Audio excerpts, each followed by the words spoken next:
ભિલાડમાં પીએસઆઈની દાદાગીરીનો એક video viral થયો છે। ભિલાડના નરોલી ફાટક નજીક પીએસઆઈએ દાદાગીરી કરી હોય તેવો બનાવ બન્યો છે।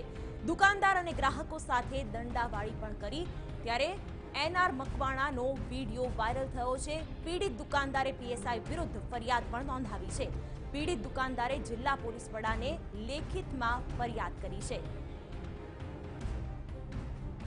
તો વલસાડના ભિલાડના આ દ્રશ્યો છે અને આ ઘટનાના દ્રશ્યો TV9 પર આપ એક્સક્લુઝિવ જોઈ શકો છો। કઈ રીતે આ પીએસઆઈએ એક દુકાનદાર સાથે દાદાગીરી કરી અને ત્યાં ગ્રાહકને પણ જ્યારે દંડો ફટકાર્યો હતો તે દ્રશ્યો પણ સીસીટીવીમાં કેદ થઈ ગયા છે। આમ તો પોલીસને રક્ષકનું બિરુદ મળ્યું છે, પરંતુ આ વિડીયો જોઈને કઈ રીતે પોલીસ દાદાગીરી પર ઉતરી આવે છે અને ભક્ષકનું સ્વરૂપ ધારણ કરી લે છે તેના આ દ્રશ્યો વલસાડના પીએસઆઈની દાદાગીરીનો વિડીયો વાયરલ થયો છે। ત્યારે હવે દુકાનદારે ફરિયાદ પણ કરી છે। ત્યારે ખાતાકીય પગલાં પણ આ પોલીસ કર્મી સામે લેવાય તેવી પૂરી શક્યતા।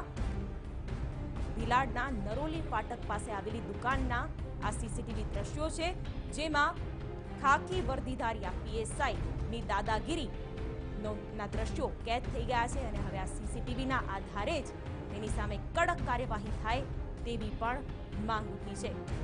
ત્યારે કહેવાય છે કે સમાજમાં શા માટે પોલીસ માટે એક ખૌફનું વાતાવરણ ઊભું થાય છે અને પોલીસ સાથે મિત્રતા ભર્યા સંબંધો કેમ નથી હોતા તેનું પણ આ એક વર્ગું ઉદાહરણ છે, કારણ કે પોલીસથી હંમેશા લોકો ભયભીત રહેતા હોય છે। આ પ્રકારના જે પોલીસ કર્મીઓ છે તેના કારણે જ આખા પોલીસ તંત્રની છાપ પણ ખરડાતી હોય છે। ત્યારે એક પીએસઆઈના આ દ્રશ્યો જેની સામે હવે ફરિયાદ પણ થઈ છે। વધુ વિગતો આપી રહ્યા છે TV9 સંવાદદાતા સચિન કુલકર્ણી। સચિન, અત્યારે કઈ રીતની કાર્યવાહીના અંદેશા મળી રહ્યા છે? જી, હાલમાં જે ફરિયાદી છે તેને જિલ્લા પોલીસ વડાને આ બાબતે ફરિયાદ કરી છે અને જિલ્લા પોલીસ વડાએ તપાસ શરૂ કરી છે કે ચોક્કસ ખરેખર ઘટના શું બની હતી।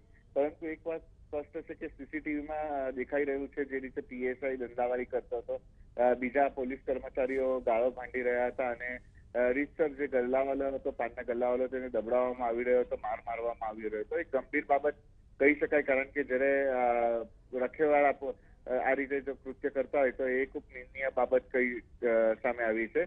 હાલમાં સમગ્ર મામલે વલસાડ પોલીસ વિભાગમાં એક ચર્ચાનો વિષય પણ બની ગયો છે અને જિલ્લા પોલીસ વડા પોતે આ બાબતે તપાસ કરી રહ્યા છે અને તમામ લોકોના નિવેદન લઈને આગળની કાર્યવાહી હાથ ધરશે।